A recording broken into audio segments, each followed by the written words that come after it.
Welcome to episode 5 of the Sports Geek podcast. On today's episode, we'll talk to Daniel Pinney from the Melbourne Storm about the Man of Steel and NRL State of Origin, and Nick Trilson from the Western Bulldogs on finding new fans using digital out west. Welcome to the Sports Geek podcast, the podcast built for sports digital and sports business professionals.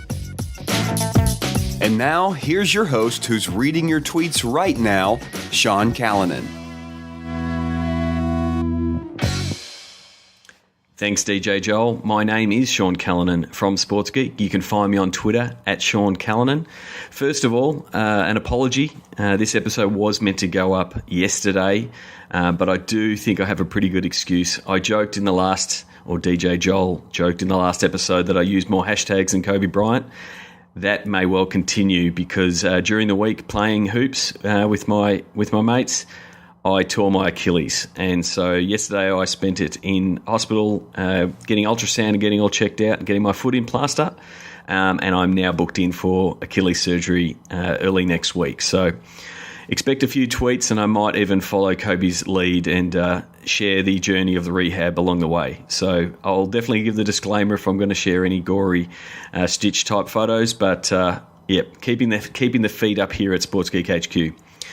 First of all, my first guest is Daniel Pinney from the Melbourne Storm, one of our clients. Daniel is the digital marketing manager for the Melbourne Storm, and he's going through a pretty big couple of weeks at the Melbourne Storm, primarily because the NRL, which is the National Rugby League, is currently going through its State of Origin series, which is a 3-game series between New South Wales and Queensland. For my US listeners and for the guys in the UK, this is a new average all-star game. This one actually matters. This is the pinnacle of the NRL, and it is, as we would say, completely fair dinkum. So the first Origin was taking place last Wednesday when this interview took place with Daniel, and we also talk about a promotion that the Storm are running this current weekend. Daniel Pinney on Halftime SEN.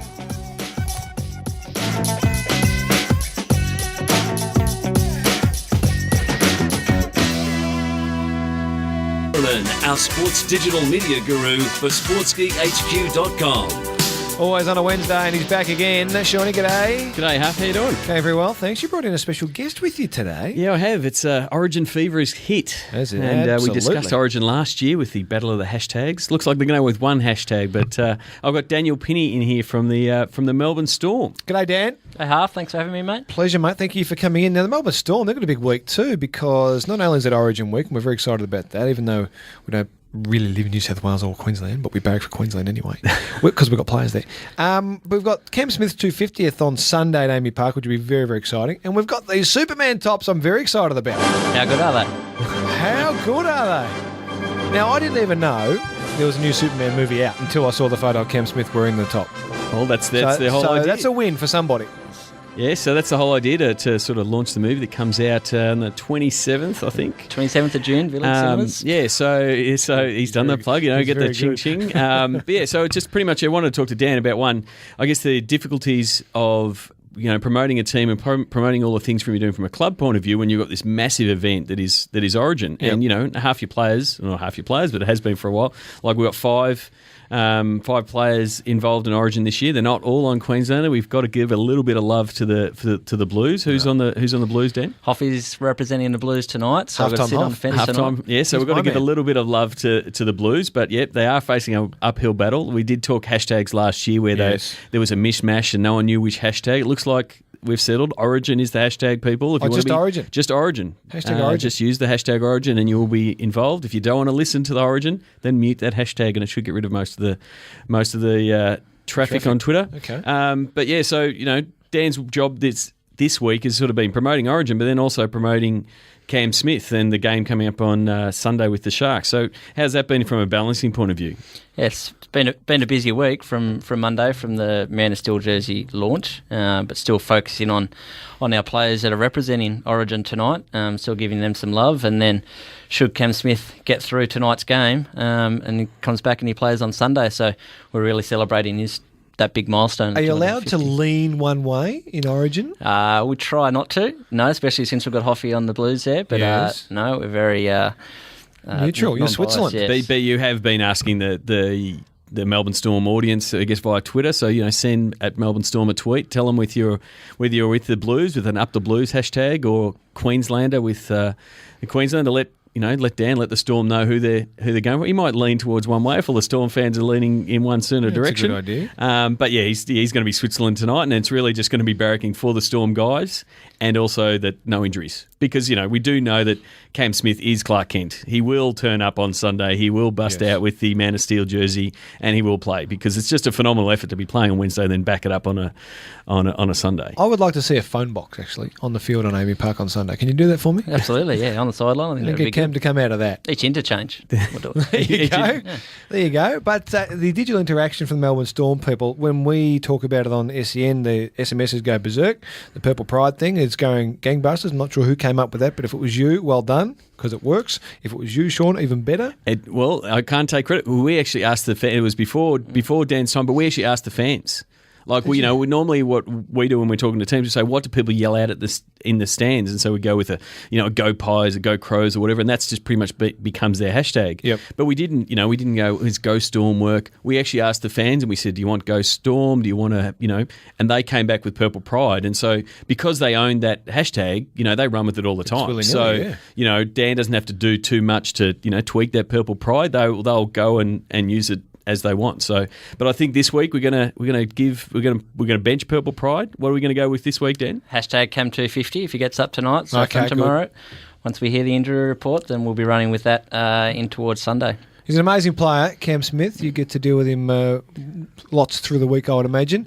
Is he the most favourite player of the Melbourne Storm faithful, or does Billy take that mantle? Oh, it'd be a pretty close battle at the end. He's definitely popular this week, but they're both on Twitter. They both get a fair bit of love. They're both pretty interactive on their Twitter as well. Billy's there and Cam's there. So I think Cam's been on a bit. Every time he gets bored in camp, they're like, "Hey Cam, I'm ready for the game. Can you retweet me?" And Cam just loves a retweet of the fans. But it's good because the fans know then he's interacting and reading what they're doing. So I think they're both growing in stature and what they can do. And that's the thing is if the fans know that they're listening and reading their tweets, they're more likely to follow and engage. And that's what we always talking about, fan engagement. Yeah, engage. So if and one of the things that Dan's been trying to do as far as, Melbourne is sports capital of the world, and that's what I tell people when I'm, travelling around, with so many teams, is to really to make sure that all sports fans in Melbourne adopt the Melbourne Storm as their team, as their NRL team. And so, a lot of the stuff that we've been doing the last couple of years has really been focused on that. And, so Dan can tell you about what we did from an Anzac Day point of view, sort of using digital to reach out to fans. Yeah, we did. We had one of our best crowds this year following the Anzac Day game at the G. We did a lot of digital advertising, but interacted with the different AFL fans around Melbourne. We obviously know that AFL is a huge product, and we're quite happy if where some of the fans are second side, but if they come along to a game or buy a membership, and that's even better. So we interacted with them as much as we could. The stuff on Twitter and Facebook was really great, and we got a really large walkover across the bridge from MCG. Straight over the bridge after the game. Yeah, that night it was a great day out. And they have been great games. I've been to a couple of Anzac Day games for the Storm, and they are great games against the Warriors every year, because you never know what you're going to get from the Warriors at any given time. And it is a true Anzac Day game. I mean, it is Australia v New Zealand, so it's really become a real marquee game for the Storm, and that's what we're sort of trying to do. And so if you've got nothing to do on Sunday, come along to the see the Sharks and see the Man of Steel jersey and have fun at the game. Is it just Cam, the Man of Steel himself, wearing it, or is the whole team wearing it? The whole team are wearing it. Rightio. And you can buy those at the shop, can you? Buy those online, melbournestormshop.com.au. I'll just be checking that out online. I think they're very trendy little tops, those. Thank you, boys, for coming in. Appreciate yours, Dan, particularly, for coming in. Good luck this week. Hope it goes well. Thanks, Huff. Remember, hashtag Cam250. And for you, Sean, always a pleasure. Thanks, Huff. Go to sportsgeekhq.com for more sports digital marketing resources. Thanks to Dan for coming into halftime for that one. Keep an eye on Cam 250 over the weekend for Cameron Smith, the captain of the Melbourne Storm, 250th game. And I'll share in the show notes the Man of Steel jersey with the Superman S on the front of the jersey, a nice integration there by the Melbourne Storm. They did the similar thing last year. They had a Dark Knight themed jersey. So it's something that some of the teams do over here with a little bit of flexibility with what they can do with their jersey. Just a little bit on the NRL coverage from Wednesday night. Obviously, it was a big game on TV. A lot of people tuning in across Australia. Channel 9 actually ran with their jump-in mobile product.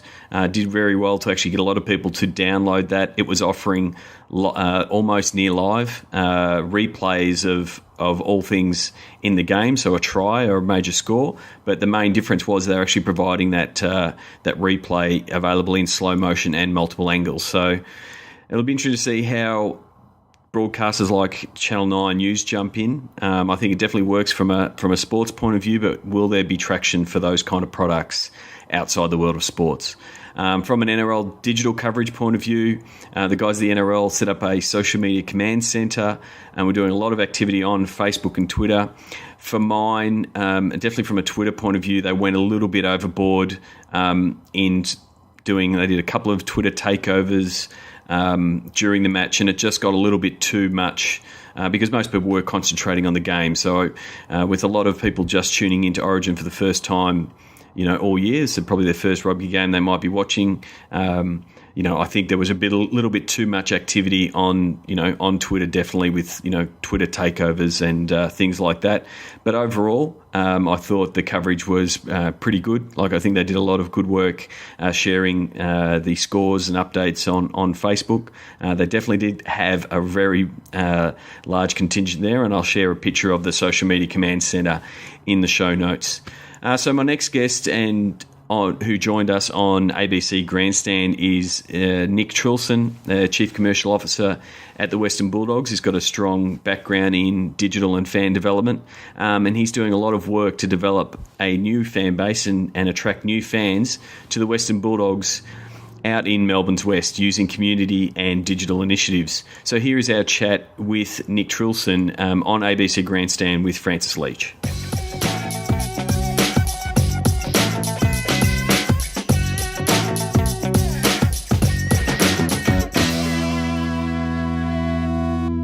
Morning to Sean Callanan, Sports Geek HQ. How are you? I'm good, thanks, Francis. It's a bit of a no-show from us last week. Yeah. Our digital communication failed us, but didn't fail you, so we apologise for that. But good to have you back in the studio. No, that's okay. It's good to have a studio to be in. Indeed, After last week. After last week. Always talking sport in the digital space with our man Sean Callanan each week, and it's an important place now for sports clubs to operate in, to maintain constant communication with their fans, because that's what fans demand now. We used to just turn up on a Saturday, watch our team, use that as our 3 hours of escape, go home, read the paper occasionally during the week, and turn up again the next week. Not so anymore. Well, no, not so anymore. And the thing is that what we're finding is, as all these mediums are expanding, that the appetite for content is, voracious. The fans just want, we're seeing the newspapers and the media keep providing more content. We've spoken about AFL media before, following the leads of Major League Baseball and the NFL.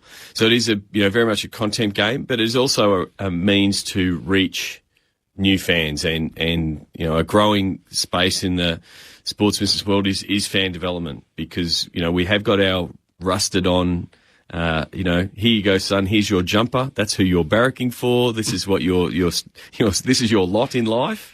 Yeah, thanks, Mum. Yeah. Still living with that. Yes, and she's listening this morning. It's your fault. My great-grandfather played for Collingwood. I did not have a choice, but I'm gladly accepting that responsibility as a Collingwood supporter. But, so there is a lot of that generational sponsorship, and that's where a lot of the traditional clubs have got, large fan bases from that. But then there's also there's also fans that are new to the game and trying to find out about the game that are there to be won, and that's part of fan development. And one area that's more prevalent is in the western suburbs of Melbourne, where the Western Bulldogs reside in the AFL, and their online and digital team have done remarkable things in turning their website into a gateway to the game itself. And the man who is in charge of digital at the Western Bulldogs, Nick Trilson, joins us here on Grandstand Breakfast this morning. G'day, Nick. How you going? Very well. Good morning, gents. Thanks for having me on. Good to have you on. Now, previously you worked at other football clubs. I think you worked at the Bombers, didn't you, Nick, for a long time? Yeah, I was at the Bombers for 4 years before coming across 2 years ago to the Bulldogs. Just give us a sense of the different demands from the different clubs because of the sort of markets that they work in, and I guess the expectations from fans. Well, I think there's definitely been, for a club like Essendon have had such a long-term success over a long period of time, they've been able to generate a huge fan base, definitely during that 60s, 70s and 80s time, whereas someone like us at the Bulldogs have had that one elusive premiership back in 54, and not having had that generation of gap of success, it means that we have got a smaller fan base to some of the bigger clubs, but it also provides us with a great opportunity, as you mentioned before, with new digital content and availability. And the west of Melbourne we're so lucky now that there's 200,000 people moving into the west over the next decade, and it provides an opportunity that our clubs never had, and probably AFL itself hasn't had. So it gives us an opportunity to use digital platforms to engage new fans in the area and hopefully increase our fan base, which will also mean hopefully more members for us down the track. So, Nick, in your role as Chief Commercial Officer, it's more than just digital. He's looking over everything down there at the Bulldogs. From a strategy point of view, what are you trying to do to really target that region? And, we've discussed before how easy it is to, get fans to like and follow and those kind of things on the digital platforms. But what are you doing from a fan development to reach those, 200,000 people that are moving into the region? It's a really big opportunity for the Bulldogs. What are you doing from an events and a community point of view, and how is digital weaved into that? Well, traditionally we've been really strong, I suppose, being seen as a community club of the AFL. We do a lot of work already in that area, and such a high portion of that 200,000 will be newly arrived immigrants. So our community programs will be really important. We've also got to understand that the west, some of the areas from a connectivity aren't that fantastic either. So we've got to get that balance between the online and offline side of it. And we do a lot of work with schools. We've got nearly 60 schools as part of our schools program. So if there's that offline balance, but the online balance where we're really driving a lot, and as all teams do, they have a fantastic amount of fans who are really passionate about their brand. So we're making sure that we do really connect with them, whether it's via Twitter or Facebook, and when we can share their content when they're out and about in the West, we make sure we do. And just with that fan engagement, when a team's doing it tough like the Dogs have done in recent times, big win last weekend, but prior to that I think it was 17 or so games, you'd only had one win in that time. How do you go about maintaining enthusiasm, particularly in a market that's yet to be emotionally committed necessarily to the cause? Yeah, I think, and as I sort of mentioned before, every team's got really passionate fans. So you've really just got to make sure that you continue the engagement, and you sort of see it as a great opportunity. I mean, I'm always amazed by the content that our team, especially from a video point of view. We probably decided 18 months ago we wanted to be seen as the most fan-centric team in the AFL, and video content, which we'd seen with the NBA, etc., had been such a big driving force. And our unique browsers that people come to our site is definitely in the bottom quartile, but we're sort of in the top 8 when it comes to video content. So really driving that mantra from our good friend John O. Simpson of content of choice, platform of choice, and that keeps what we want to make sure we're doing. But we've got to also find ways to engage when we have how we result-proof ourselves. So good example you just mentioned, Francis, we haven't had a great amount of success in the last year, but how do you change that conversation? So if you are losing, what are some of the great things you can look at? And, young Jake Stringer kicking 3 goals in his third quarter in his second game really gave us that opportunity.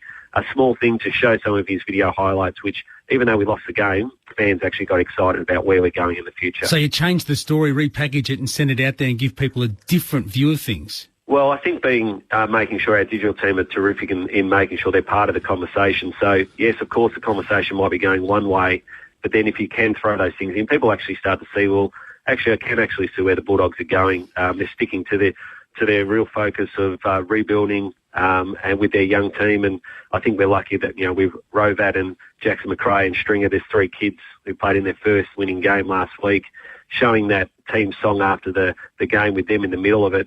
Was one of our biggest video stories of the year so far. Yeah, we've used it before. Seth Godden's line, amplify the positive deviance, and I think that is a great line when you have got those fans that are going to be there through thick and thin. And one of the ways I guess you sort of reached out to those fans with the Rock Your Heartland activation that you did on the site, where the fans could show their pride in the Bulldogs and pin jerseys across the map of Melbourne. How did you find that, and what were the main goals of that sort of campaign, and what can you tell us of how it went? I think the good thing about that sort of campaign is that it links into our brand campaign of Our Heartland being our membership slogan for the year, and the fact that Our Heartland is all about the 5 council areas of the West and how we can tell that story. And a US digital company, Inscam, have actually been doing this campaign with a couple of US teams, including the Phoenix Suns, and it's a great example of reinforcing that when you do see fans pin their favourite Guernsey, one, it's a good marketing opportunity for us to see who are the players that they're pinning, but it also gives us the opportunity to reinforce that so many of our fans do live in the Western region. We want to make sure we're engaging with fans, whether they live in the US or in Melbourne, but we do know in the West that 45 of our top 50 membership suburbs are from the Western region. So it does reinforce that opportunity for us, and it uses a digital platform for us to show how that works. Nick, thanks for being on. Great work, and as Dogs fans all over the country are really appreciative of being able to be at the club whenever they want, when they just a click away on their PC or their iPad or iPod or whatever device they're using. Thanks for being on the show, and good luck in Darwin tonight. Thanks for having me, guys. Cheers. Nick Trilson, Chief Commercial Officer at the Western Bulldogs, driving their digital strategy, which seems to be working a treat. Good on you, Sean. Where can people find you in the digital sports sphere? SportsGeekHQ.com. You're listening to the Sports Geek Podcast. Tag your tweets, SGP. Thanks again to Nick Trilson for joining us on ABC Grandstand. I really do like the strength that the Western Bulldogs have got in their community programs and how they've now adapted their digital to really play on those strengths. 200,000 people moving into your backyard, it's a really big opportunity for Nick and the Bulldogs. So the things that Nick talked about will be in the show notes. If you're looking up what he was talking about, they will be in the show notes, which will be sportsgeekhq.com/5. So it's been a big week at Sports Geek HQ despite the Achilles injury. Earlier in the week we did launch with the Adelaide Crows Core using Digital Cheer Squad, gamifying the social activity of the Crows fans. Really good response from the Crows fans, similar to what we've got previously with the Eagles and Cowboys and Rabbitohs and the Auckland Blues. So we'll keep you up to date on how that's going. Also, I'll have some feedback because we just kicked off a Twitter campaign using Twitter ads for the Melbourne Storm for actually that Man of Steel game and that Cam 250. So I do believe they're the first Australian sports team to experiment with Twitter ads. So it was good to have a little bit of an insight into what's available in that cost per engagement model. Early signs are that most fans are clicking on the link, and we're getting most of the engagement on the link and driving traffic. So it'll be interesting to see, and I'll share some of those results. And if you want to have a little bit more info, I'm actually thinking about running a webinar to sort of explain the different parts of Twitter advertising that are available and how sports teams can use them. Over the next week, I don't know how I'll be going post-surgery, but again, I'm hoping that there will be another podcast out late next week, if all goes well. Again, running the similarities to Kobe Bryant, he did his Achilles and went and nailed 2 free throws. Well, I did my Achilles, and the next morning I turned up and did some training with the Socceroos who are in Melbourne for the World Cup qualifiers. So hopefully I see a few tweets on Tuesday when I'm waiting for surgery.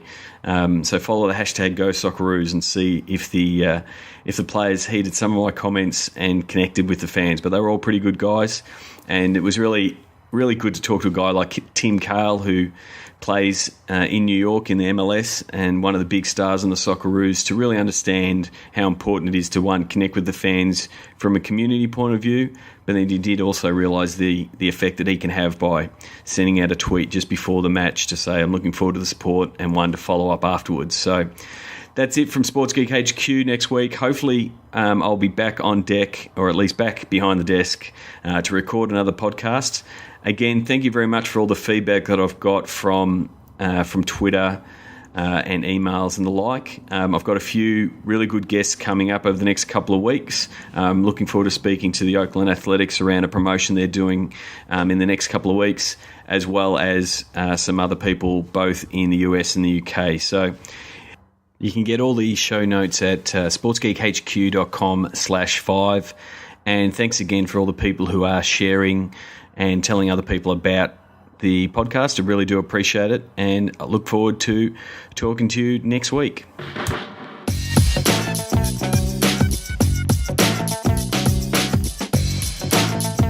Please leave a review on iTunes. Go to sportsgeekhq.com/iTunes. go to sportsgeekhq.com for more sports digital marketing resources. Thanks for listening to the Sports Geek Podcast.